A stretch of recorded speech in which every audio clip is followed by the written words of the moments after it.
Si tu vis encore chez tes parents, tu te dois de contribuer aux tâches ménagères. Des gestes du quotidien qui soulagent nos parents. Faire une chose sans qu'on te le demande, pour moi, c'est la meilleure des actions. Bref, hier, après le travail, dans les alentours de 20h, je suis sorti me balader. Quand tout à coup, je vois une voiture de police au loin. La voiture passa une première fois, ralentissa légèrement et reparta. 2 minutes plus tard, la voiture repassa. Assez suspect, car autour de moi, il n'y avait personne. Au deuxième passage, la voiture s'arrêta et les policiers sortent de la voiture. Dans un élan de panique, je pris mon téléphone. Bonjour.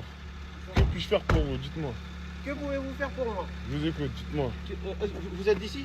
Oui, j'habite ici. Vous habitez où? J'habite dans les alentours, à même pas 5 minutes à pied. Alors, ma question, elle va être plus précise. À quelle adresse habitez-vous?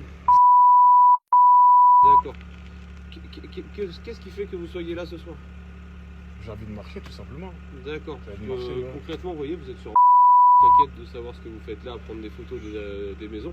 Parce qu'apparemment, vous prenez des photos des maisons. Non, du tout, là, moi, je me snappe moi-même, c'est tout. Je parle, je discute, et c'est tout, D'accord, quoi. mais faites attention, monsieur, parce que maintenant, avec le problème des portables, les gens pensent que vous preniez des photos. Donc ce policier a procédé à un contrôle de police sous prétexte que je me filmais, entre parenthèses, que je filmais les habitations qui se trouvaient autour de moi. Est-ce un motif valable? Si à ma place, ça aurait été un Mathéo.